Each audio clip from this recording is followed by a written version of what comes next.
সামনে খুব কঠিন সময়, হেসে খেলে চললে ক্ষতি হবে দেশের, বললেন মাননীয় প্রধানমন্ত্রী।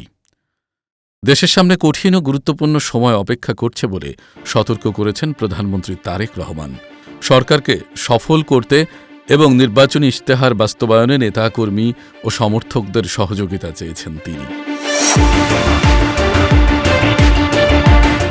রাজধানীর কৃষিবিদ ইনস্টিটিউশনে বাংলাদেশ মিলনায়তনে বিএনপির প্রতিষ্ঠাতা শহীদ প্রেসিডেন্ট জিয়াউর রহমানের ৪৫তম শাহাদত বার্ষিকী উপলক্ষে আয়োজিত আলোচনা সভায় এসব কথা বলেন প্রধানমন্ত্রী ও বিএনপি চেয়ারপারসন তারেক রহমান।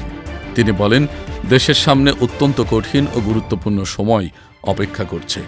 এ সময়ে দায়িত্বশীল ভূমিকা না নিয়ে ক্ষতি হবে দেশ ও ভবিষ্যৎ প্রজন্মের।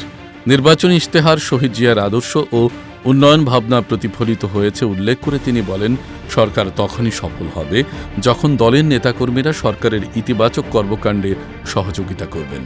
প্রধানমন্ত্রী আরও বলেন, শিক্ষা, শিল্পায়ন, কর্মসংস্থান বৃদ্ধি এবং বন্ধ কলকারখানা চালুর মাধ্যমে অর্থনীতির ভিত আরও শক্তিশালী করার পরিকল্পনা সরকারের রয়েছে। পাশাপাশি শিল্পে বৈচিত্র্য আনতে নেওয়া হচ্ছে নতুন উদ্যোগ। বক্তব্যের এক পর্যায়ে জিয়াউর রহমানের স্মৃতিচারণ করে তারেক রহমান বলেন, আন্তর্জাতিক অঙ্গনেও জিয়ার নেতৃত্ব বাংলাদেশকে মর্যাদার আসনে প্রতিষ্ঠিত করেছিল।